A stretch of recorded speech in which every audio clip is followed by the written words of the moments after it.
And then I'm going to very, very quickly run back over to Twitter to reshare the things so everyone knows that we're here and we're ready and we're live.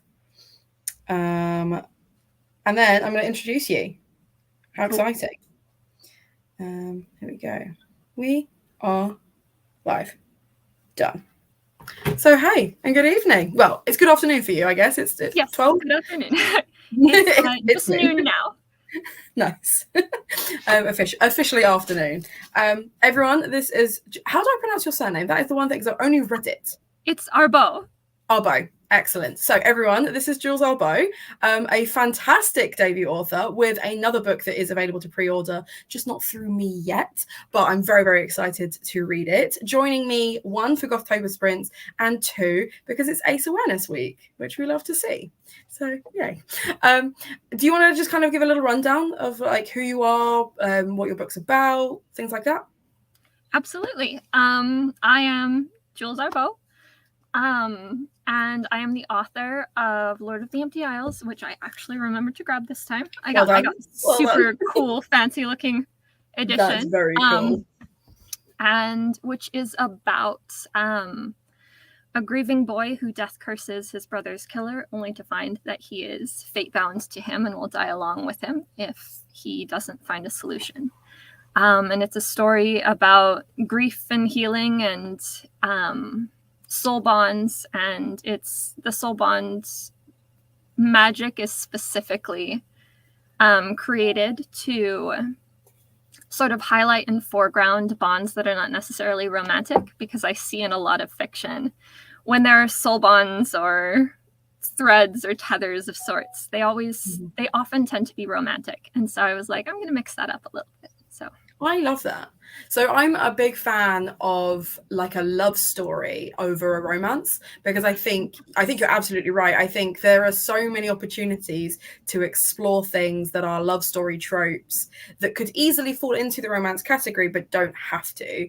And I think, yeah, stories like this are really, really important, because we need to see them. We need to see that you don't have to be romantically involved with everyone that you really care about. Like it is possible to do that.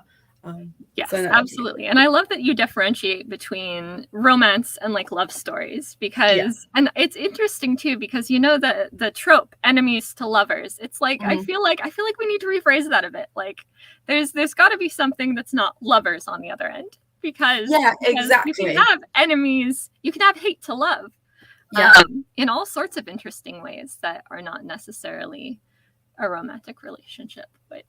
Exactly. I think some of it will come down to like marketing, and I think it's very, very easy to market romance, whereas I think because people understand it as just what it is, right? Because we've watched films and we've kind of like had all that media. I did love story as a module for my masters, and I feel like it's one of those things where, like, when someone's like a mathematician and they watch something that's got maths in it and they're like, but that's not what that is. Like, I feel like that I have that same thing when it comes to like romance or love story. So a lot of like traditionally like femme lit, for example, people will be like, oh, it's a romance. And like, it's a love story, because it's not romantic. It's not sensationalizing the kind of getting together of it, which is what romance is. It's exploring the thoughts and feelings of someone that doesn't have to have that like fairy tale ending, and it also doesn't have that really stereotypical kind of overly sexualized ending either. Like it can have a variety. Like the world's your oyster when you call it a love story and you actually follow through on it being a love story, and I love that. So yeah. Oh, absolutely. Cool. Are you reading anything currently? I know you're not going to be reading during our sprints today, but are you reading anything currently? I am not reading anything currently. I had like 3 different blurb requests like right before October, because I knew I was going to, and so I speed read those guys, because I knew like past pages were coming in, and I sent off another book to my agent that fingers crossed we're gonna have considered for the option clause. So maybe if I'm lucky, that'll go through. But I got feedback on that, and so I knew I was going to have editorial deadlines throughout this month, hardcore. But I recently read a few books, some of them like forthcoming from Hotterscape, and yes, had a good time. Good. Fantastic. Yeah, it's really interesting. I had Amy McCaw, who's a Scholastic author, but also like a great YouTuber. I love her horror stuff on here. She came on a couple of weeks ago and she was like, I can't tell you what I'm currently reading because I'm blurbing for it, but it's really good. And I was like, I'm terrible at stuff like that. Like I get like advanced finished copies, but I feel like even Kate Kahan knows not to give me anything in advance because I will just be. I want to tell everybody constantly. Yes, it's a problem. Yeah, no, when like there's a forthcoming Hotter Skate book that's coming out next year, and I was like, I want to shout about it, but it hasn't even been announced that they're publishing it, and so I'm like, and you're like, I've got to wait. Yeah, I couldn't. I'm so impatient. That's cool. So we've got Georgia is joining us. We love to see it. Hey Lulu, hope you're well. Hey Ellie. So I know more people will be jumping on later. For a lot of people, they're just getting home from work, so they will be getting in and getting settled. So in the meantime, we can do a kind of warm up if you want. We can do 25-35 minutes and go till 7:45 or 7:45 for you, and kind of go from there if you want, or we can do a slightly longer one, slightly shorter. What are you feeling? I could do either. What's everybody else feeling? So I know most people, some of them might pipe up, some of them, it might take a while to come through. Generally, we start with like a 20-30 minute start, and then we do 45 minutes. So yeah, if everyone's cool with us doing that, let's do that. Oh, the other thing I need to do is mention it on the Discord, and I would also mention it on Instagram as well, in our next sprint, because otherwise I will just be sat here on my phone, and that's not good content. So let's stick on, if we do until 1:45, that gives us just over half an hour. And then, yeah, like I said, feel free to leave your camera on or off if you want to, and then we'll mute ourselves and we'll continue until 45. For those of you who are wondering what I'm reading, I have The Wicked Remain to finish, which was for my disability rep prompt. So I don't know if you know this, Jules, but every year we have our prompts that obviously you're going to go through and recommend some books for later. We always do BIPOC, LGBT, and disability rep books. Those are always a prompt that we add. So I have all three of mine, basically. So I have my disability and LGBT rep. I have my BIPOC and LGBT rep. And then I have my disability and LGBT rep. Yeah. So we're like ticking all the boxes here. So I want to finish this one, which I'm doing as an audiobook. So I'm going to continue doing the mess that I was working on in a second. Then I'm going to pick up The Taking of Jake Livingston. And it'd be highly ambitious of me to say I'm going to try and finish that today, but I might. And if I do, then I will start this one. And I really enjoy that they are all blue and color coordinated, completely by accident. Cool. Right. I will leave us to our sprint then, and I will see you in a bit. Sounds good.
Hey, hey, hey. We're back. We are indeed. How'd you get on? Pretty good. I made some progress working on past pages for book 2, which will be out next year. How was reading? Reading was good. So I haven't quite finished The Wicked Remains, but I have, just have a quick look, about 50 pages to go. Nice. So I did about 35, nearly 40 in that sprint. So I feel like one more sprint and I could be done. Could be. Yeah. I've got like 100 pages left in past pages and I'm done with that. So we'll see if I can get through that this time. I mean, obviously not like this sprint, the next sprint. We've got time. We're gonna be here for sure. Yeah, no worries. So, Ellie, let me know. Did you manage to get your hair washed in that time? Georgia, I read 11 pages, had a call with my parents, and I've been singing the Domingo for a lot of espresso. Do you know what this is a reference to? Are you aware? I do not.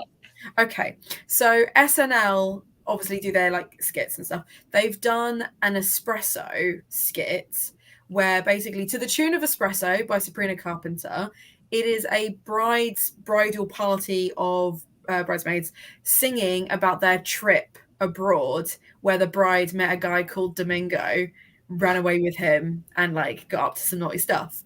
But there's a bit in it where the guy goes, it's straight from Domingo, and it's very, very catchy, and it's very kind of like, it's very easy to stim to, basically. It's very absolutely. Like, that sounds amazing. I'm going to have to listen to it. Yeah, do. That could be the start of your next sprint, because I feel like it's productivity to pay attention. Absolutely. I can just like play it throughout the next sprint. Exactly. Yeah, there we go. Direct from Domingo. Yeah, it's a thing. It's a thing. Anyway, I'm pleased for you. As someone who has really, really, really long hair, the emotional toll of having to wash my hair, I'm here for you. I'm glad you got it done. Oh, that is rough. Yeah, I am very fortunate to have like next to no hair. You say fortunate. That's tactical. Like it's you've made that choice. Like you've gone. 100%. Right. Yeah, like it hasn't. I'm never ever going back. Unfortunately, or fortunately, like I like it this way. I've even been cutting my own hair for like the past 2 years because I'm too lazy to go to a salon. That's fair. I think that's fair, valid, and reasonable. So I actually got my hair cut this time last year to just here, and then this is a year's worth of growth. Wow. And it's purely because I didn't realize until I saw. So, like, you're gonna get my whole life story now. When I was 14, I had my appendix out, and I was very, very, very sick, and all of my hair fell out. So that was very traumatizing. And then I didn't want to get my hair cut ever. And then I finally met a hairdresser that was like a friend of my mum's, and she was lovely, but she didn't want to do anything with my hair except trim it, basically. So when I moved, I was like, I need a new cut. I'm old now. Like, I need to let this go. And basically had like the whole thing cut. And I was like, oh, liberating. Loved it. And then just didn't, because I hadn't been booking appointments to get my hair cut regularly, just forgot about it until my little like time hop was like, you got your hair cut this time last year. And I was like, and I haven't since. Like, it's just, I need to get it done. Wow. That is amazing. There really is something liberating about a haircut. Like nobody will notice when I cut my own hair because it's like maybe like this much off, like at the very most. But like it feels so good. I feel like a brand new person every time. It's great. Yeah. I think it's the easiest way to kind of give yourself some kind of like step forward, especially if it's probably why so many people dye their hair if they're in like a bad place mentally, because you could be like, do you know what I need? A fresh start. And what does a fresh start mean? It's coming off, you know? Yeah. Oh, absolutely. I feel like that is absolutely true. I'm glad we're on the same page on this. Hey, Emma. Actually, do you know what? Emma would 100% agree with us, because Emma was feeling away and decided to shave their entire head. And I tell you what, they rocked it. And their hair's completely grown out now. I can't remember if it was like a lockdown thing or a post-lockdown thing, but their hair looked great. Like it was just fantastic. That is so cool. So anyway, welcome Emma. Hope you're well. I forgot they started at 6. So yeah, usually I start streams at like 7. But because people have jobs and lives and I'm doing it midweek, I have started it a little bit earlier. No, you're fine. You're not late. It's okay. You missed one sprint. It's fine. Party is here. Yeah, 2021. Nice. It was not. No, it wasn't. It wasn't. It was just in a. Do you know what? Let's do something new. I feel better now, kind of way. That's fair. Cool. Right. Are you ready to recommend us some books now, Jules?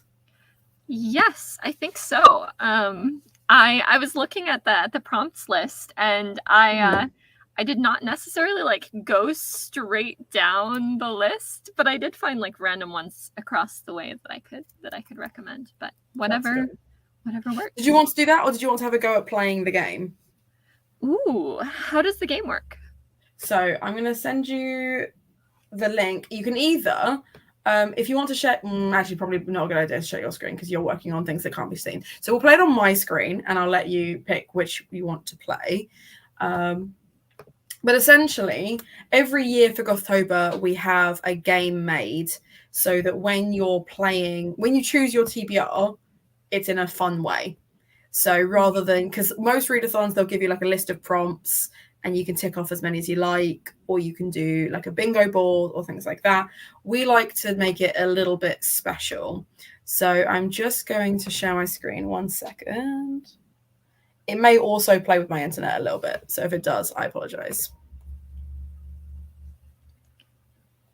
Okay. So as you can see, so I just need to move my laptop a little bit. There we go.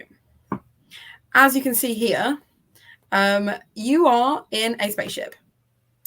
And when I click start, you're going to get a variety of different prompts, but they are just symbols. And the reason they're just symbols is they're basically going to lead you to a location, and then that's going to tell you which kind of galaxy you land in.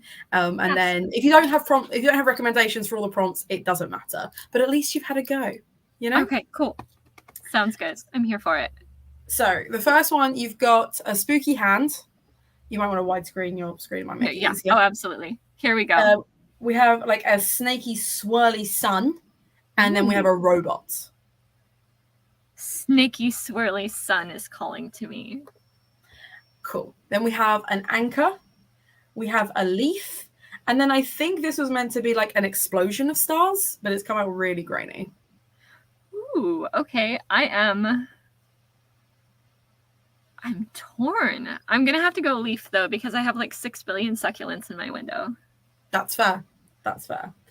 We have a butterfly. We have a potion bottle. And then we have a sunrise.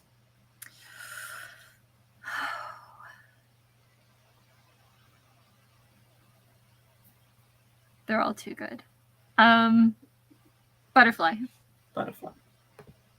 We have a rocket. We have a toxic warning sign. And then we have a moon that's like trickling down with stars. Ooh. The moon trickling down stars. Then we have a triangle that has a sun and moon on it. This is meant to be a kind of like health, the kind of like wings and snake thing, but again, it's gone really grainy. Nice. And then a heart that has a bite taken out of it. Ooh. Those are all amazing, but I am a sucker for celestial imagery, so let's go with the first one. Cool. We have a feather, a diamond, and a crystal. Crystal. That's relevant to the book I'm editing. So. That's fair. So you have landed in the Afrofuturistic galaxy of Wakanda.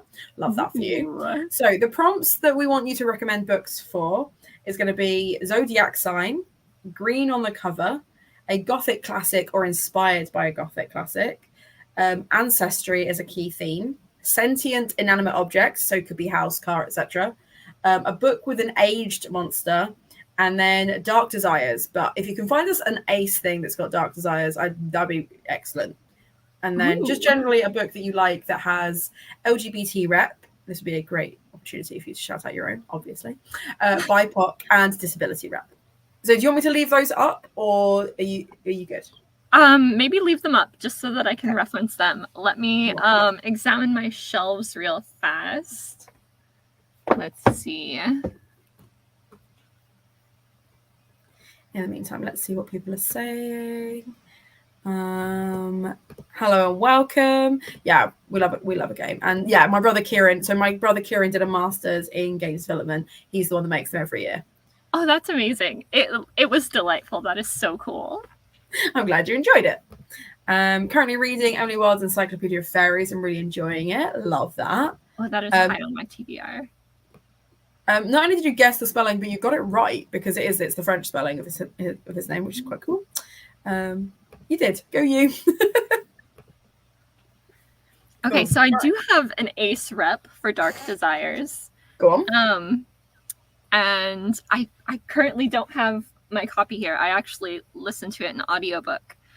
But John Wiswell's Someone You Can Build a Nest In is absolutely gorgeous. It's got LGBT plus rep. It's sapphic. It's disability rep. It's absolutely exceptional. It is about an extremely delightfully strange monster who falls for the hunter who has come to town to kill her. And it is so good. It is funny. It's weirdly cozy. It is horror. It's excellent all around. Very good. Okay, I've added it to my TBR because that sounds incredible. It was so good. Let's see. And that works with aged monster as well. Wow, that hit like 5 all at once. This is the thing. So we love to double up. And like I love when I can be like, not only does this book tick off this prompt, but these 3 other prompts as well. Right. Let's see. Green on the cover.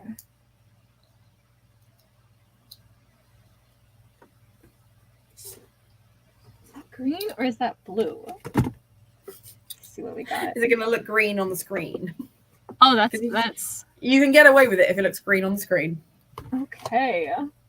Let me see.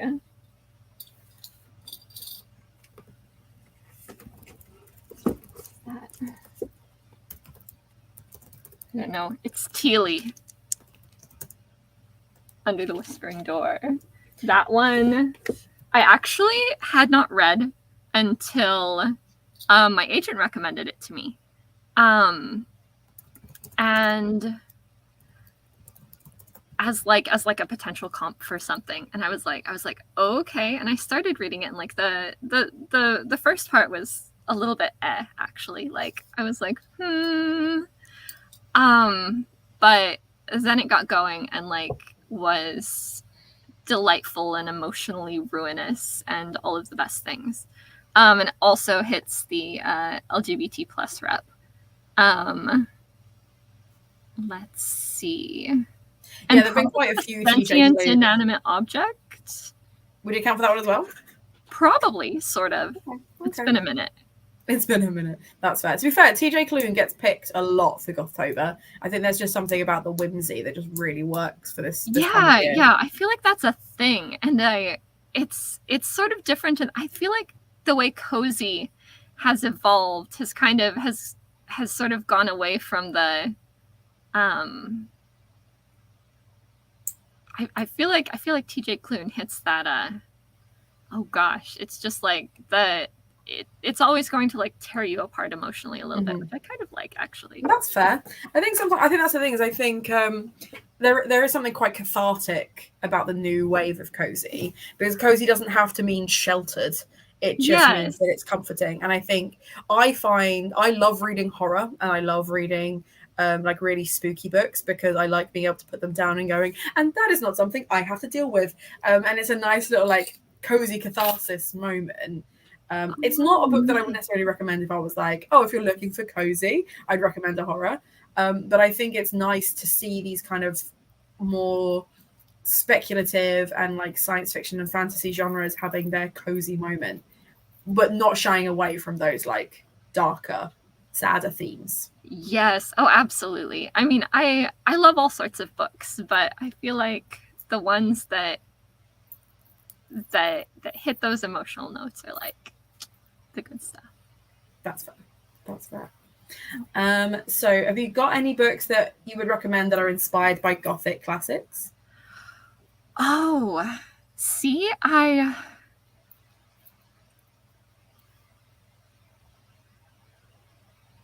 am coming up empty. That's fair. That's fair. Oh, I think, again, with Gothic classics, sometimes they're really on the nose and sometimes they're not. So I've got What Moves the Dead that I'm really looking forward to, which is inspired by... Yeah, I've heard really good things. And I love T. Kingfisher's horror writing. So I'm hoping to get to that one soon. But apparently that's based on Edgar Allan Poe. So very, very intrigued by that one. That's the one that I'm like anticipating. Oh, that sounds awesome. What about ancestry as a key theme? Ancestry as a key theme. See, I can absolutely guarantee you that I have read tons of books with ancestry as a key theme. But it's okay, because apparently we're all just adding someone you can build a nest in to our TBRs anyway. So you've done... Yes, oh my gosh, it's so good. I cannot recommend it hard enough. There are a few books I have pulled off my shelf just because I want to recommend them, but I can't find a prompt. Well, I can, I guess, but they would all kind of hit the same prompts, which would be too bad.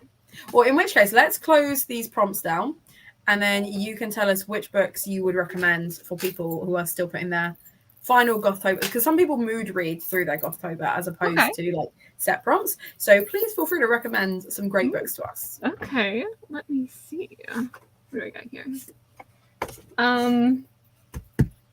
I have like so many books that I would recommend, but I grabbed a small pile.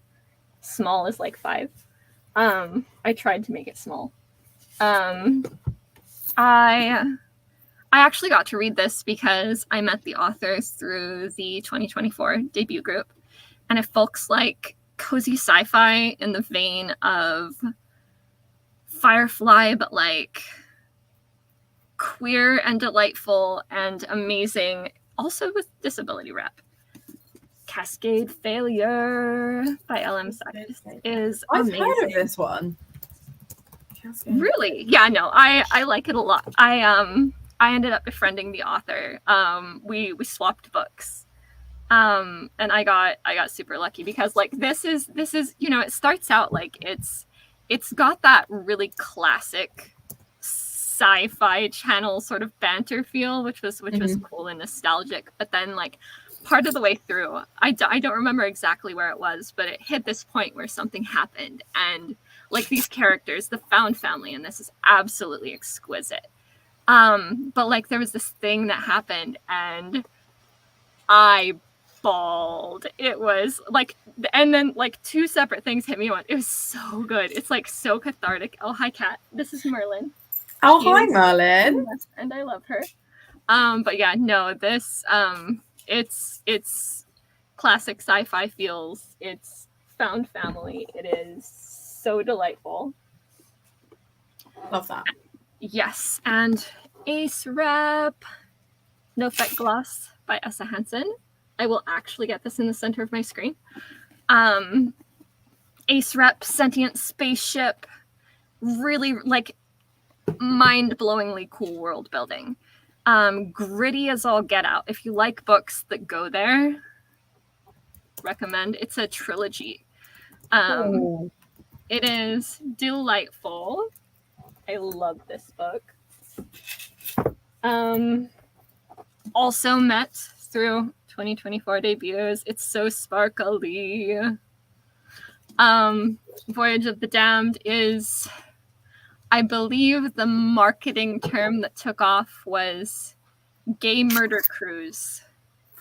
Love that.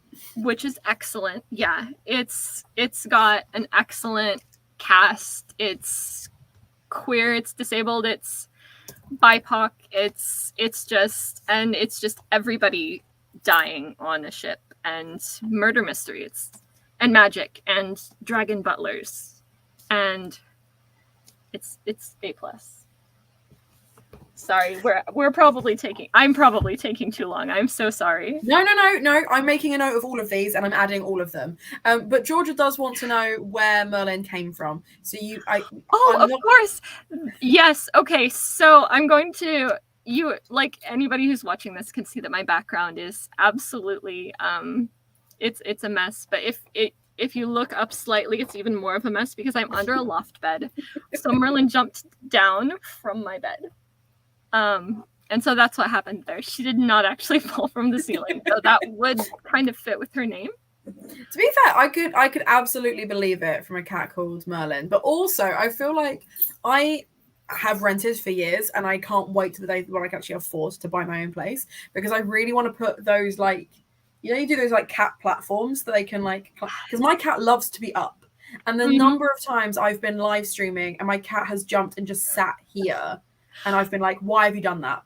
Like, what? Because he'll jump off the back of my chair and he does it just to get my attention because he loves an up. He loves an up. Absolutely. Merlin too. Like, yeah. But we love these recommendations.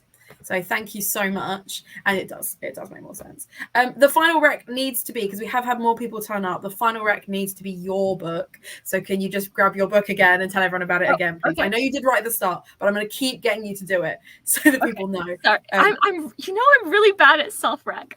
It's fine. It's fine. I can be like, yes, read it. The link is down below. If you could just show everyone what it is. Yes. There we go. Isles. It is by me. Somehow I wrote a book and it's real and solid. It's kind of shiny. And it is about a boy who death curses his brother's killer, but finds that he is fate bound to him and will die along with him if he doesn't find a solution. And it's about grief. It's about healing. It's about all sorts of things. My brain just blinked.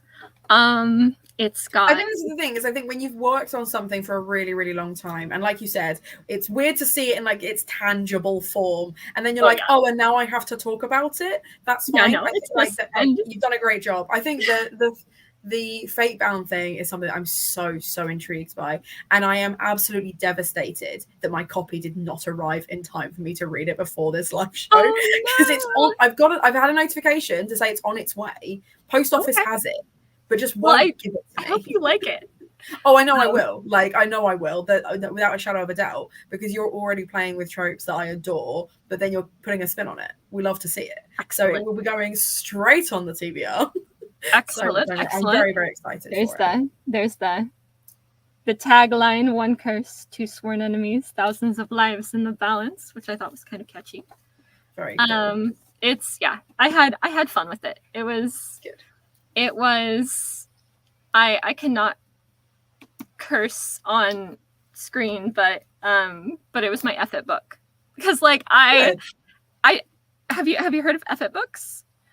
So I feel like go through it. Okay, so like when authors are querying, like, you'll write a book and you query it and you see if agents want it, and if they don't, then you tragically shelve the book.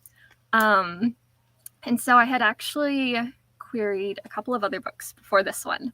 And the one I queried second was like heart book. I loved it. I loved the characters. I was just so deeply invested in the fate of this book. It got me into a mentorship program. I worked with a really amazing author. And then in the query trenches, it was, of course, 2020, 2021. It was a rough time to be querying. Any time is a rough time to be querying. But specifically, that's fair. but it was just not the time for that book. And so with a very heavy heart, I shelved it, and I was like, threw myself into working on Lord of the Empty Isles. And so I was like, you know what? And I really shouldn't have written Lord of the Empty Isles. It was the worst book I could have written, because it was yet another weird sci-fi fantasy blend, which is hard to market, hard to sell, really hard to find like a reader niche for. But I wrote it because I was like, I had the idea of the fate bonds from the start, like the tethers and the connection points and the colors and what they mean and what sort of relationships. But then I was like, I originally, it was going to be sort of sea-based piratey sort of ship, but then I was like, no, what if the empty isles are actually pseudo-moons orbiting the planet? And then I was like, okay, yeah, this is going to be another science fantasy, which was unfortunate, but well, obviously not, because clearly it went through. The editor obviously loved it, and now here we are today with you promoting it. Like, clearly it was got meant to be. so lucky that it found the people it did. I got lucky that it found Molly, my editor, and like that it's somehow the manager for the GSFF box read and loved and fought for it. So like it's gotten really lucky, and the GSFF version is actually like so shiny. Oh my god, that's stunning. It's that's so pretty. Can't really see that. I'm holding it in the wrong direction. Anyway, but yeah, no, it's like literal author dream. I think this is the thing. There's a guy that he's a cricketer. I can't remember who his name is, but my dad quotes him all the time, which is, the harder I work, the luckier I get. And I think fundamentally, if you're in like, okay, I've written a book, I've redrafted the book, I've queried the book, and then you've written another book and you've queried and you've drafted, like, that's not lucky, that's hard work. And it's fantastic that you found that niche, and like, don't at any point feel like you need to disparage any of that, because that's great and I'm thrilled for you. I'm jealous to high heaven because I'm still in the querying trenches, but I'm so pleased for you. That is hard. I wish you, I hope you find that, because it really is about, it's about luck. Like, I mean, hard work, like you said, like we do everything we can, but unfortunately it's like, it's also about timing. It's a mess, but I believe. So I really love Emma's comment. I'm also jealous, but I haven't written the book yet. You can do it. You got this. That is the first step. Finishing the book is the first step. 100%. I haven't written in years. Writing something is the first step. Yes, true. And like, I mean, the Heart book I mentioned that I tragically shelved, is actually going to be my second book. So like, even That's if good. you have to shelve a book that, you know, if it doesn't work out, like it's not necessarily the end. Like, not now doesn't mean not ever. No, and so the book I'm working on right now is the one that I thought would never find a home, and it's going to be a real book. So that's exciting. I'm so excited for you. That's so cool. I love that for you. Because I guess I was going to do like a little bit in the next kind of chatty bit about your book, but you've brought it up so lovely that I kind of want to continue. So it's hard when you ask an author what inspired your idea, because it's 1,000 things, right? But can you think of, was there something that was like, you remember that being the initial seed? Was it the fate bonds and the soul bonds that kind of was the first seed for you? Or was there something else that was like, that's more tangible, and then these things happened? Oh, and it's really hard to go back and like try to piece everything together. But I think one of the first seeds, it was either the fate bonds or just the concept of that duality of a character wanting to kill someone for very, like, not valid reasons, because I feel like murder in Remy's case at least was a little bit of a leap, but for like understandable reasons, but also like finding that they were inextricably connected to that person. And I was like, oh, the conflict there, like the emotional mess that's going to bring about, because obviously I'm a horrible person. And I was like, yes, I want to dig in. And so I was really excited to write that, and the world building itself and I also wanted to write an ace main character. Like, Remy is Arrow Ace spec. And I wanted to write a story that was a love story, like queer platonic, hate to love. But like, yeah. So those were kind of like the things I took a million things I liked and tried to smash it together into the same book. So I think that's that. I think that tends to be where I feel like a lot of great ideas come from, is like, well, I like these things, so now I just get to put them into a puzzle piece of everything I like. Because chances are, if you like it, you're going to find an audience that also really likes it. Like, it's rare when those combos don't work. Yeah. And like, I mean, you know, obviously it depends on the size of the audience, because like niche ideas are going to have a niche audience. But I feel like all of us are just hoping that our books find those, you know, the weirdos like us who want the things that we write. Exactly. No, I completely agree. Emma has said that the editing process terrifies them. So if I don't write a first draft, I don't ever have to deal with it, which is so valid. Yeah, that's fair. And then Georgia has pointed out that is literally how they feel about their PhD. So. Oh, yeah, valid. Yeah. I guess, yeah, because you can't be judged by a bad page if the page is empty. Say that again, sorry?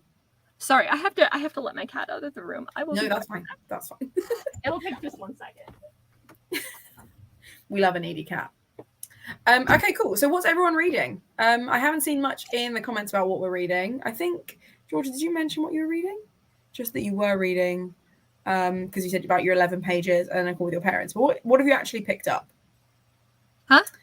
I'm just asking Georgia what they're reading. Thesis book, same-ish thing.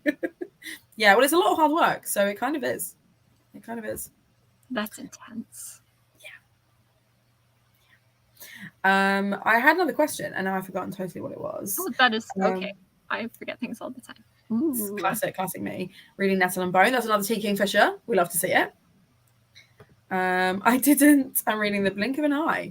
I don't know this one, so I'm going to Google it whilst you're sat right there, because I'm like, what is this, and why does it sound spooky? I'm going to hold a couple of books up to the screen just because I love them. That's fair.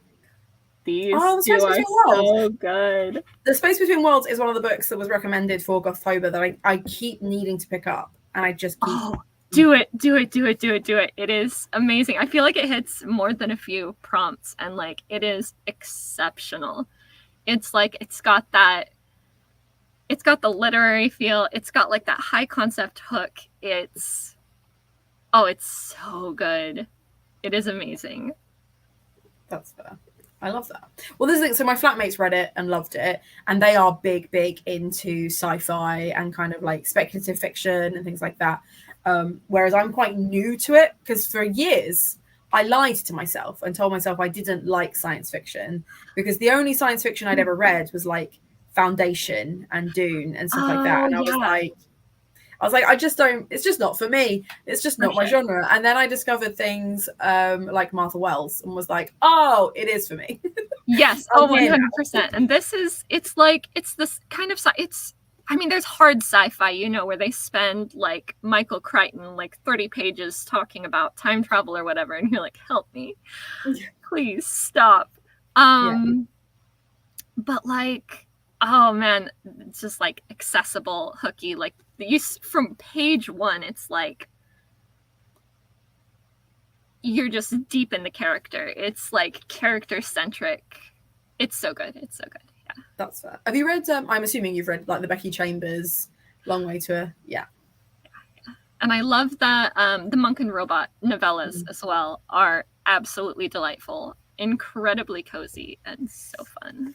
Cute. Love that. And of course, This Is How You Lose the Time War is also good. It's a strong list. I've started Finna, but I was watching Taskmaster before I realized Prince was on, so I might go back to that. That's fair. What is this most recent series you're watching, or is it like one that you're watching on Netflix that's older? Let me know. Are you familiar with Taskmaster, Jules? I feel like I've heard of it. So essentially, many years ago, about 15 years ago, there was a comedian / musician called Alex Horne who was writing and producing quite a bit through like the BBC, and was a big part of the Edinburgh Fringe, especially for comedians that were just coming into the circuit. And what he used to do is, because there's like a long wait between each person's shows, because they'd have like the same slot every single day, he used to set them ridiculous tasks to just kind of pass the time. And one of his producers found these tasks so ridiculous and so funny that they turned it into a TV series. And it is now an international series. There's like 12 British series. There's also a New Zealand and Australian one. There's an American one. There's a Canadian, like it's all over the place. But the tasks are ridiculous. So it could be things like land an iron on an ironing board from as far away as possible, you have 20 minutes. And then you can use other stuff to do it, but the idea is you have to be as far away as possible to get points. There was one where someone had to cycle a bike as slowly as possible and then do a bunch of different tasks, except they'd never ridden a bike before. So it was twice as complicated. But it's just very, very funny. And then he has a taskmaster, which is Greg Davis, who's a really phenomenal comedian. And he basically then judges. So Alex sets all the tasks and is there when the 5 comedians complete the tasks, and then he kind of judges on it. And a couple of years ago, I did a bookish taskmaster where I got YouTubers to come and do very, very silly bookish tasks. Oh, that sounds exceptional. It was a lot of fun. It was things like making a front cover, but using only things you could find in your bathroom. So stuff like that. Yeah. So that sounds perfect. So it's a really, really fun time. If you need a very gentle background watch, I would definitely recommend Taskmaster. It's on Netflix. Ooh, okay. Where do we get to? Also, I should go for a shower because I'm getting burnt out soon and won't want to leave bed. Yeah. Okay, we'll start a sprint very, very soon, and then you can go do that. Chilling Effect also by Valerie Valdez ticks off a lot of those sci-fi prompts. Ooh. BIPOC, it has psychic kittens in it, which are great. LGBT rep, and it's basically space pirates are being chased by the mob. That sounds perfect. It's a good time. It's a very good time. I need to reread that, actually. Have you seen there's the third one out already, Emma? Bear that in mind. It just came to you. Probably because we were talking about great sci-fi books. Gonna go out on a limb, and that's so that's why you remembered. I didn't think I was into sci-fi, and then I read The First Sister, and now I've come to the realization it's one of my favorite genres. We literally buddy read the 5th season together. That's the sci-fi, right? That's a high fantasy / sci-fi. So I feel like, yeah, we buddy read that. Traumatized, equally traumatized by that one. So good. Most recent series, that's fair. It was how you got into Taskmaster back in lockdown. You're welcome. You're welcome. There are 18 series. Well, there's only 12 on the Netflix, I think, or maybe they've updated it. But there was 12 when I was talking to someone else about it. Maybe they said it was 12 and I just believed them. That's probably what actually happened. Is someone was like, there's 12 series. And I went, well, there must be 12 series then. That makes sense. Yeah, so a few of the tasks have sneaky things. Yeah, so occasionally they'll have to build something, and it looks like they've only got toys and Play-Doh to use. And then under the desk there'll be a hot glue gun, wooden dowels, a drill, and things like that. Things they could have actually made something decent with. But because they didn't look around the room, or sometimes it will be a case of if you turn the light off, the answer is there in blackout ink and things like that. So they have to be very, very clever. And it's really funny watching these comedians who've worked really hard on a task and thought they've got the best idea, and they've clearly just lost their minds. And then the lights are turned off, and actually the answer was there the whole time. That sounds amazing. It's a great show. It's a great show. You literally just said it. I'm just going by what again, Emma, I'm taking you at face value. I haven't even read the second one, that's fair. We need to re-traumatize. We do need to read the second one. We do. Hannah Baber sent me. Okay, cool. Oh, okay, so it's 14 on Netflix and 18 is airing now. That's fair. Yes. Oh, yeah. So there was one where they had to throw a potato into a golf ball hole, basically. But you weren't allowed to touch. There was a red green around it, so just a red felt around it, and they weren't allowed to touch that to get it in. So some people were using a fishing net to throw it over, but one guy just chucked it and got it in straight away, and they were all really proud of him in the studio. He'd done great, and then they zoomed in, and his toe just went over. So he was completely disqualified. No! Oh, that's horrible. That's and he'd spent months being so proud of himself, and then it got completely disqualified. Yeah. And it was they had to zoom in and his foot was there. It was cruel, cruel That or is the unusual punishment. worst. Funny though. Very, very funny though. But cool. Right. It is 25 past. So I think it is time for another sprint. Should we do another 45 and take it until 10 past? Sounds good to me. Okay, let's find my 10 past banner. Where have we gone? Here you are.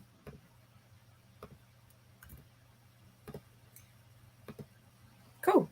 Right. I am going to continue listening to The Wicked Remain. And tidying up the carnage that you can't see behind me. And I'm assuming you're editing more pages?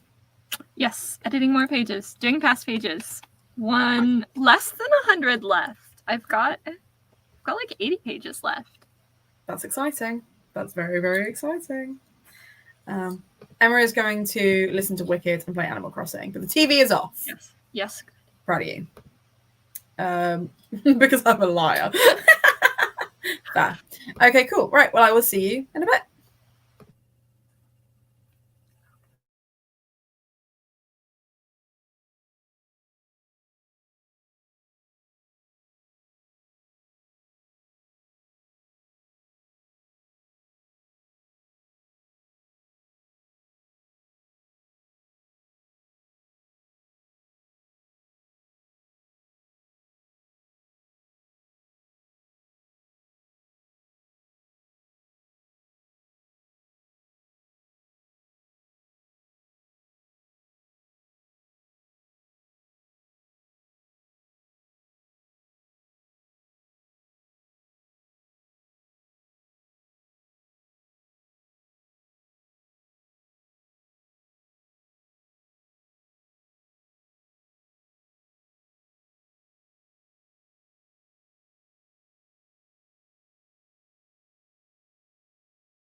Hey, hey, hey.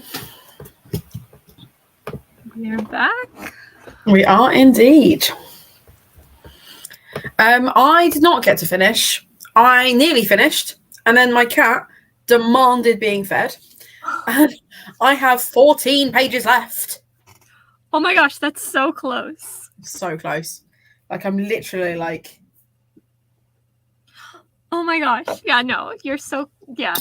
I don't know if anybody noticed, but like for the first 7 minutes or so of the sprint, Merlin first demanded to be let into the room. And then she came in, jumped up on the desk, and then proceeded to lick my face, demand love, and then crawl on top of me to get on my chair to jump onto the cat tower so she could go up and take a nap. Incredible. It's cats. Cats. How they roll. Cats get a cat. Well, I thought I'd better feed him because if I ignore him, that he's gonna up. He's gonna up. I really enjoyed this. I saved this. It took me 3 attempts to remember how to spell liar. Georgia read 28 pages and got into their PJs. That's fair. Yes. My son is shouting again. Yes.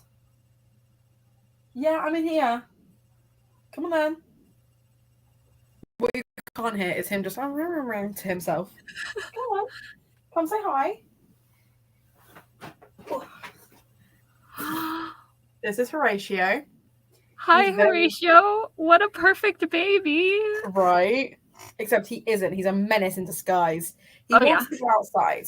I mean, I feel like cats kind of hit that duality perfectly. Like they are simultaneously baby and menace. Mm-hmm. Yeah. He's most upset that I won't let him outside. But every time he goes outside in the dark, I am filled with anxiety that he's going to get hit by a car. And he brings me dead animals. And I don't want them. Rude. So I'm sorry. You just have to be grumpy inside. Genuinely, the thing is, the first couple of times it was moths. And I was like, it's sad. You've brought me moths, but I can deal with that. Then it was a couple of baby birds. Oh. And then it was mice. And I was like, do you know what I don't need? First thing in the morning. Oh, yeah, 100%. Merlin, all of our cats are like indoor only, but once, I guess, somehow a field mouse got into the house. And at like, it was 1 or 2 a.m. and Merlin warbled outside of my door because she does this very cute warble to be let into the room. And so I got up, I opened the door, I let her in, and she jumps in. And then she drops this live mouse onto the floor, so that it can run around and flee for its life, and she can grab it up in her teeth again and play with it. So she brought it in so that I could watch her hunt. And so I ended up capturing the poor thing and putting it outside again. But it was an adventure. Yeah. Yeah, Horatio brought us a live mouse, and I thought it was going to be okay because it didn't look like they'd actually bitten it or anything. And it was alive for a fair while. So I put it back outside and then I checked in on it and I was like, oh, you're not okay. Oh, poor guy. It was really sad. I felt really bad because I was like, I probably just should have dealt with that quicker and sooner, but cats are going to cat. But they are menaces because they will torment the food. And I'm like, can we not? Can we just put the animal out of its misery, please? No, absolute monster. So it's Hamlet and Horatio. So Hamlet is my flatmate's cat and Horatio is mine. And I have to tell people it's Hamlet and Horatio because the number of people where I've said like, my cat is called Horatio and they're like, oh, as in like Nelson? And I'm like, no. No. We're making Shakespeare references here. We are not making World War kind of level references. We're not Battle of Britain, not Battle of Britain, Battle of Waterloo. Like we're not doing that. We're not that patriotic. It's Shakespeare. Nice. That is amazing. I had a second cat. And the cat was originally named Morgana to go with Merlin.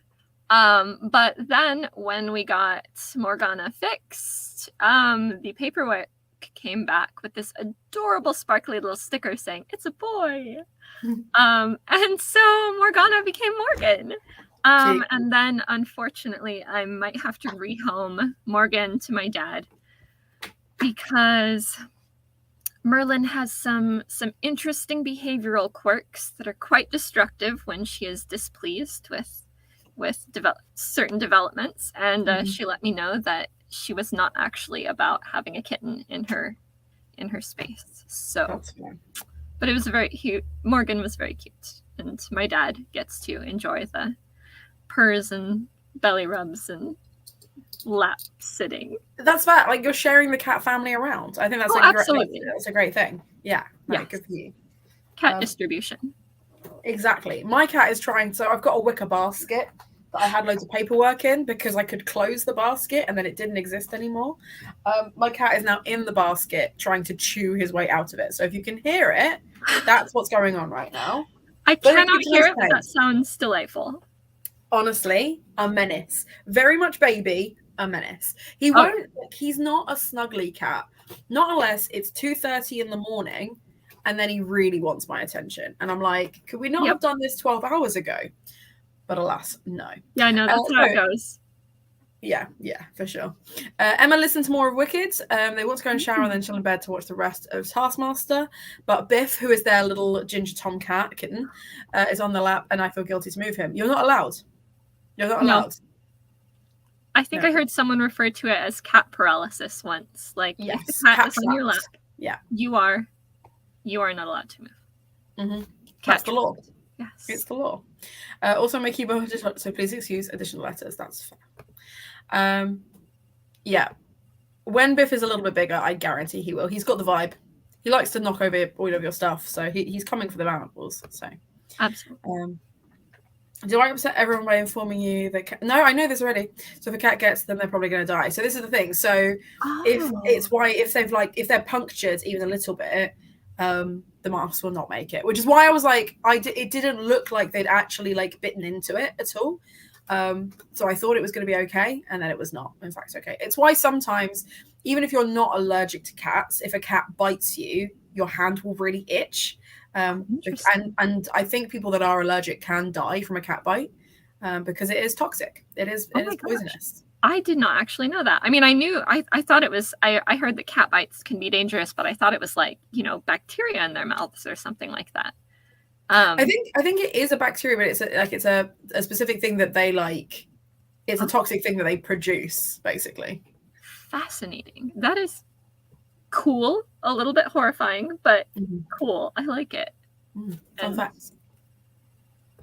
It makes my day when people get Biff's name is from. Most people went to a British public primary, so Biff, Chip, and Skipper. That's fair. So that's like an early learning book.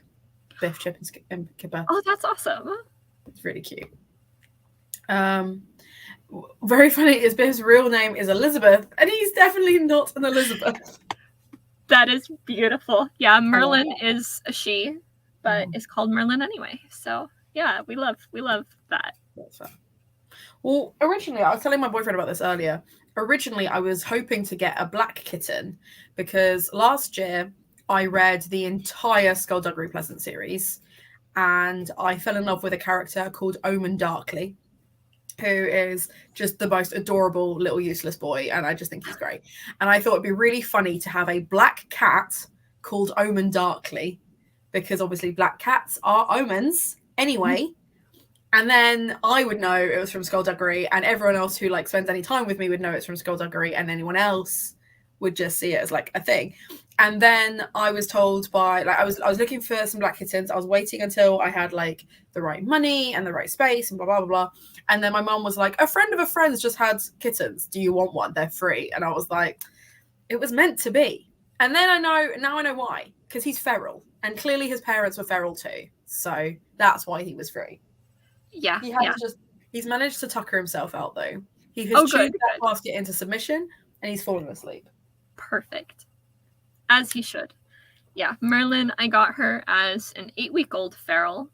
I heard like it was November, and it was right before what I think would have probably been a deadly freeze. Oh. And I heard meowing outside of the house, and I looked around and I wasn't seeing anything. And so it kept going for hours, and I was like, I'm not hearing things. There has to be a cat out there. So I went out there, and I ended up luring this teeny tiny flea-ridden little black kitten into the house with like shreds of deli turkey. And And I did not intend to become a cat owner because we already had a lot of cats, but yep, then she was mine. So that's really cute. That's an absolute cutie. She is a chaos creature, but as is her right. Yes. No, that's cool. Google AI says her real name is Barbara. No, okay. Also, why do you keep referring to people as babes? And by people, I mean exclusively me. Or like in this instance, Georgia. But yeah, no, that's fair. Not to mention my cousin's cat got killed by my neighbour's garden because someone walking their dog off the lead chased him into the garden. Oh, that's awful. Oh. Why would you traumatize me now? Like, we've been having a really lovely time. And then you came in with the trauma. Do you know what it was, actually? I know exactly why Emma shared this story. It's because we didn't react enough at the fact that cats are toxic. And Emma was like, okay, if you can take that, here's a traumatizing story for you. So. Oh, that's horrible. Yeah, outdoors can be dangerous. Yeah. I'm really enjoying that cat proofing is becoming like a real like TikTok trend, because then I'm hoping that it will actually like extend to being like a normal thing that like landlords are just putting it in place, that people have cats, let's do cat proofing. Oh, good. That would be good. I'm now only going to hear it in Ncuti Gatwa's voice as well.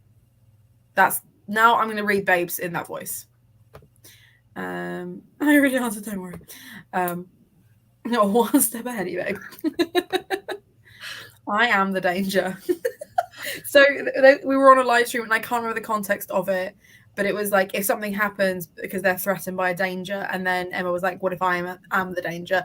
This is an in-joke that is about 3 weeks old, and I can't even remember the context of it, but I remember very much enjoying Emma being the danger. I love that. That is fantastic. So how many pages have you got left? How many of your... I realized once I started that I did not, in fact, only have 80 pages left. I had like 90 something, almost 100. So let me see. Got like 70 left. That's not bad. So yeah, it was slow progress, easily distracted, but you know, it's progress. That's fair. I mean, the cats came in and were catting, so yes, I understand. I think in the next sprint, I am probably going to finish this one and then make a start on the Taking of Jake Livingston.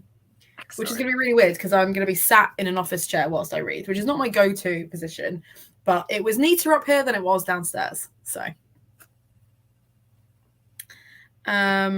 we've got robes. We've got Lucy and Yak robes they're discussing now. It was the alien person who oh yes, that was it.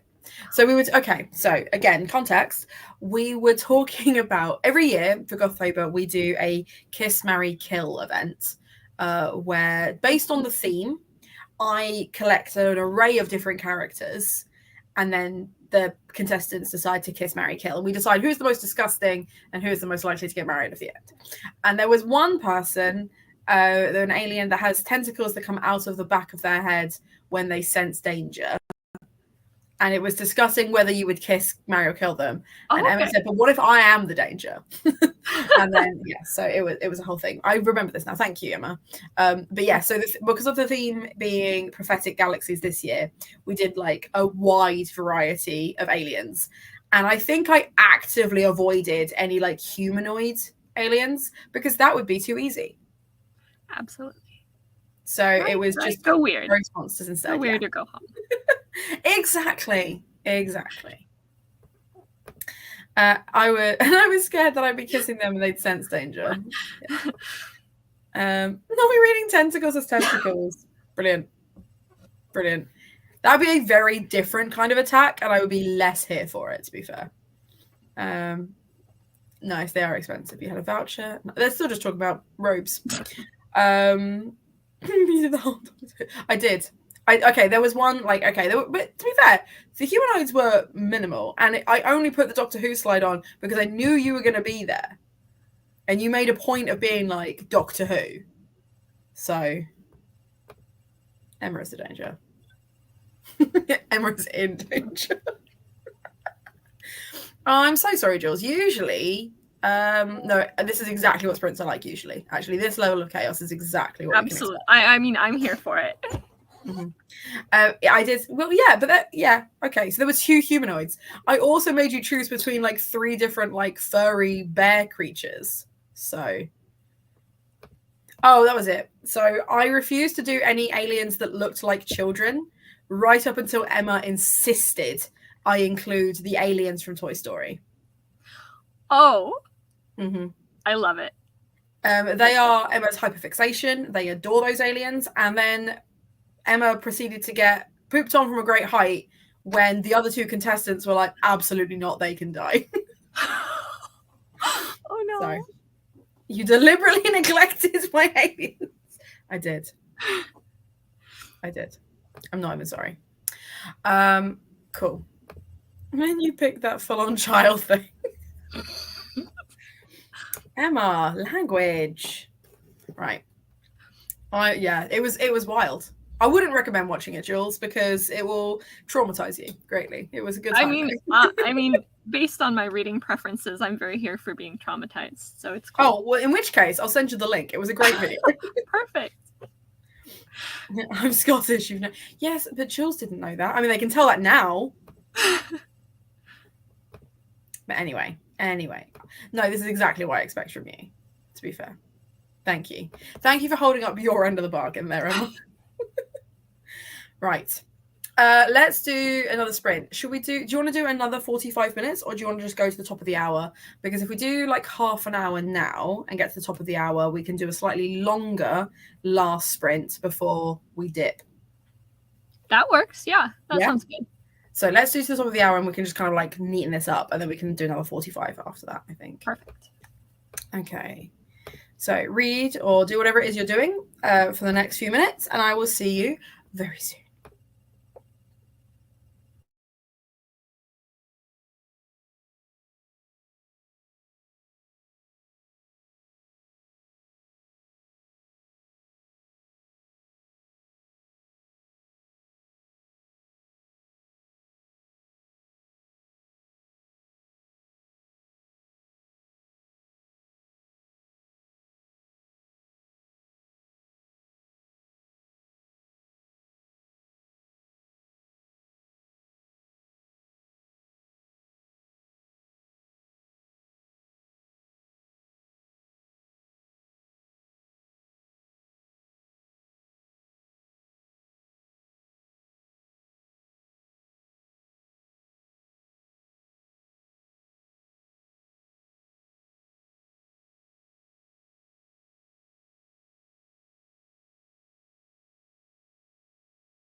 Hey, hey, hey. Hello. And we're back. We are. So, George disappeared for dinner. Emma was not best impressed that I did not share all of their Scottish comments. And I'm not going to now. Not going to do it. But Ellen is here. Hello, hello. Hope you're well. Emma doomscrolled. Love that for them. I did manage to finish The Wicked Remain. Barely. Because my son decided to jump up exactly where I said he was going to go. Beautiful. I love it. So I then proceeded to just try and keep an eye on him. So anyway, I have finished The Wicked Remain and it is getting 4 stars. I enjoyed that. That was good fun. Excellent. Excellent. Glad to hear it. How did your editing go? It was not too bad. I was hoping to make a bunch more progress because I was roaring right along. I was tearing through pages. It was great. But then I reached this line. And so, like, my second book, which is going to be called Cage of Starlight, used to have a different title. And so there was this line where I title dropped the previous title. And so I was staring at that sentence and I was like, can I rewrite this so that the title drops the new title instead? And so I spent far too long rewriting that sentence so that the title drops the new title. But I did it. It happened here. It happened today. That's exciting. Now when I read it, I'm going to be like, we were here for that. Yeah. Yes, absolutely. I love that. That's very, very cool. Very, very cool. Biff on my feet, but he will be going to bed now because he's a tiny kitten. He is proper baby. Oh, baby. That's so adorable. And yes, it was. So this was for my disability rep. So the disability rep that are in this is Rory, so this is a sequel. So Rory has it's chronic pain, but it's got the actual like title for it, and I can't remember what it is now. But essentially their body every now and then just gives up and they kind of experience extreme pain. They can't grip anything. There is another character called Nani who has OCD and has to count things to kind of settle her own brain and things like that. There is child abuse in this as well. There is murder and all kinds of like violence and stuff. But I mainly read it for those two different types of disability rep. But there are also bisexual characters, lesbian characters, asexual characters in this. There's all kinds of like sapphic romances in this. It's got like everything you need, and then it's like a fairy tale gothic retelling. That's perfect. Love to see it. Yeah. So yes, so that is, I think, I'm going to check. I think that is my 8th book for Gothtober this month. No, 7th. That is my 7th book. So nearly there. The only 3 that I have left are The Taking of Jake Livingston, He Who Drowned the World, and I also have Buried Deep, which is the new Naomi Novik collection of short stories, which will probably not take me too long to read because I'm only planning on reading the short stories related to her content that I've read already. There's a couple of short stories for her Temeraire series, which I really want to read, but I haven't got to yet. Nice. So when I've read those, I'll come back to it. But yeah, enjoyed. We all love Biff. Biff is adorable. And he's got like proper, like, you know, when like they do this with their hands and they've got like proper paw hands. Yes. He's got the paw hands. He's got big paws. Adorable. It's an early night for babies. He's being a grumpy old man. Yeah, needs some TLC. Cute. Oh. Hopefully it was just him being grumpy at being touched. We want to try just in case. That's fair. That's fair. Cool. So now that I have finished this one, I am going to make a start of The Taking of Jake Livingston in the next sprint. However, my boyfriend has just got home and is going to be cooking us dinner as well. So I will probably disappear downstairs to read until dinner's ready and then come back up just in time to finish these sprints. And what we'll do is this will be our last sprint, and we will probably sprint until 1:45 or 1:50. So we've got enough time to kind of like promo anything we want to promo before the end, have a nice little chat, and then I will leave you to the rest of your afternoon of editing. Sounds good. So I love that for us. I'm currently reading a book called Scary Monsters. It's 2 stories you choose in which order to read it. Very cool. Ooh. Biss learned to climb the handles of the kitchen drawers and is a menace.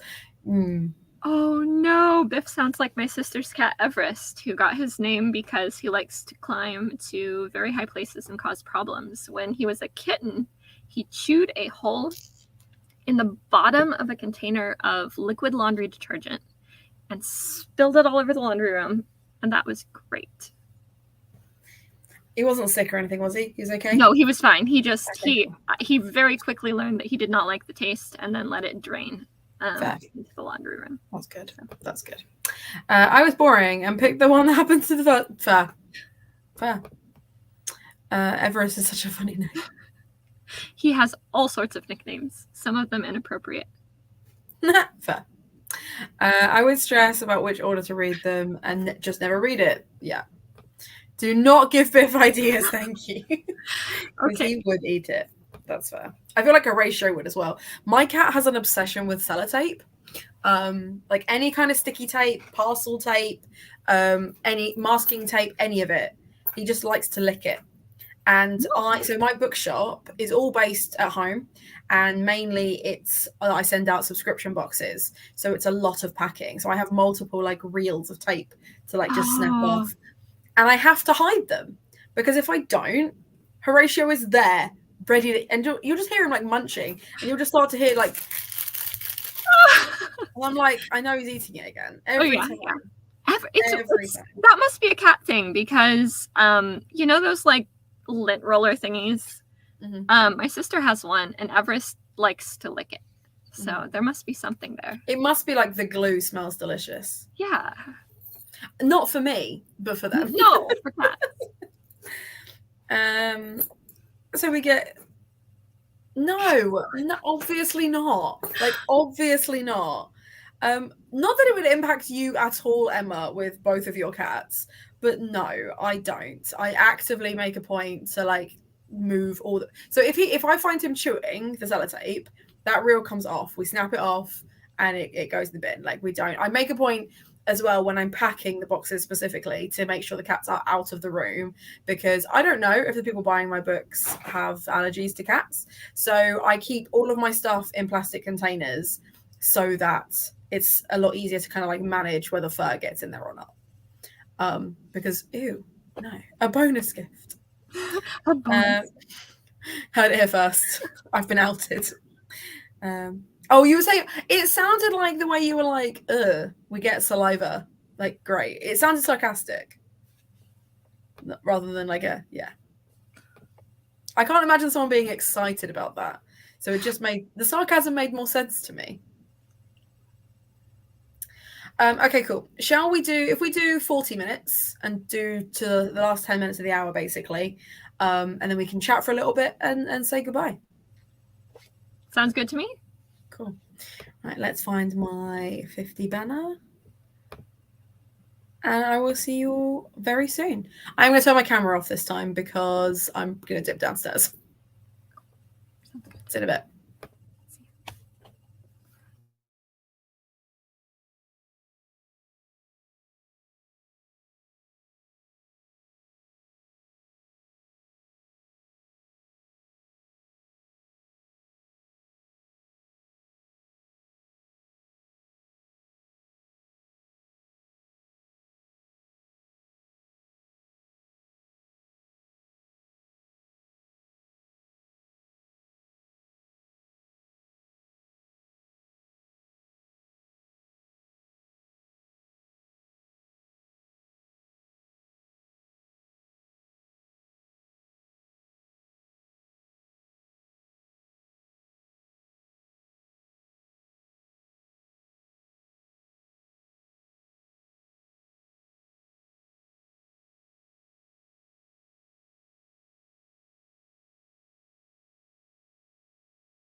Hey, hey, hey.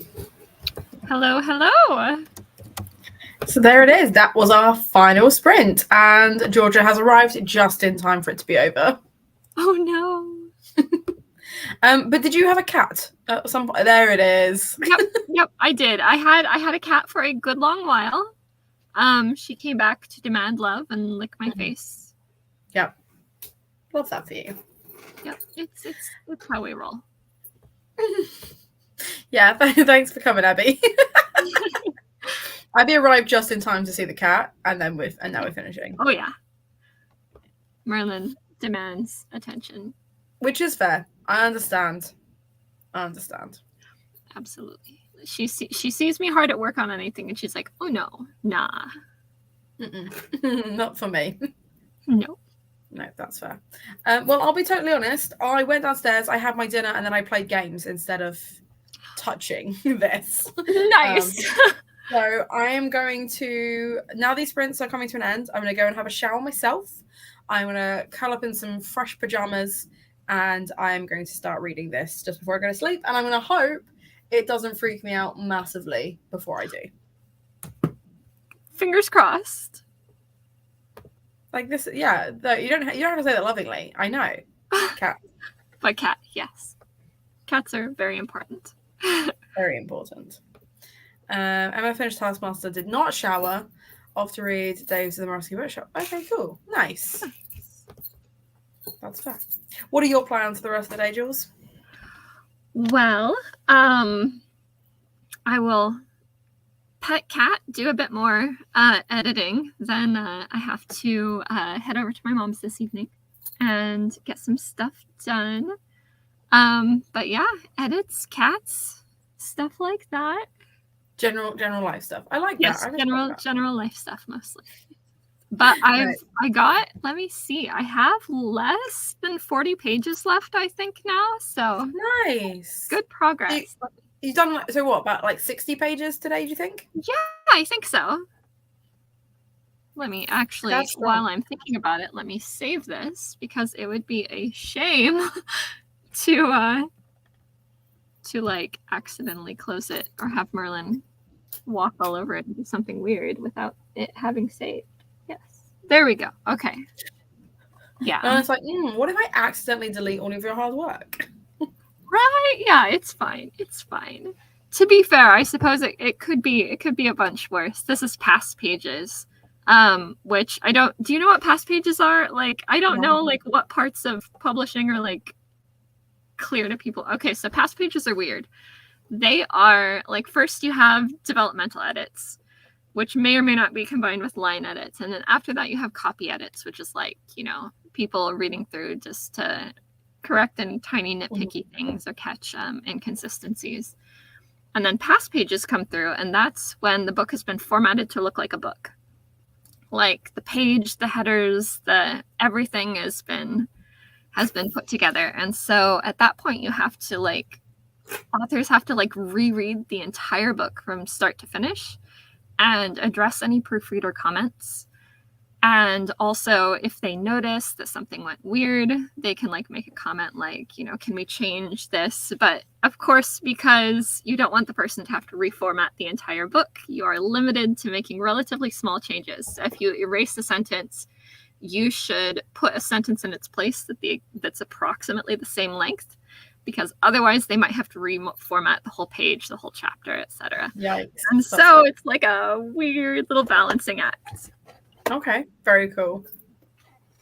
So nice. So Georgia is going to go and do basically the same thing as me. They're going to jump into bed and continue reading, and I love that. For us. Oh yeah, it's way late over there. It is 10 o'clock. Well, 5 to 10 over here. Past my bedtime, but that's fine. We were reading, and I was having a great time. So. Oh. Do you want to shout out your book one more time? Because the link is in the description for people to purchase a copy with a discount code if they order it through my bookshop. So, discount. Would you like to show the front cover one more time? Absolutely. It's Lord of the Empty Isles. It has a very pretty cover that wraps around the back, which I thought was super cool when they designed it and showed it to me. I was like, heck yeah. It's science fantasy. It's weird. It's got It sounds found like it's going to be a family, good time. an attempted murder. We love it. We love to see it. So Brilliant. Is there anything else you want to shout out before we go? Let me see. I would shout out my second book, Cage of Starlight, but it is not available to pre-order on your website yet. Not on mine. But it is available on Hotascape, though, isn't it? It is, yeah. It's available through Hotascape, like a few different places. I think they've got it up on like Blackwell's and the usual places. The bigger ones, the ones that get in first. Yes, yeah, the big dudes. The big dudes. But yes. So they've got it through those, but I think it's still relatively early, and so it's like 8 months, I think, until That's fair. it comes out. That's a fair time to look forward to something. But I feel like if it weren't for the fact that I'm literally about to move and I can't guarantee which address I'm going to be in, I absolutely would pre-order it. Oh.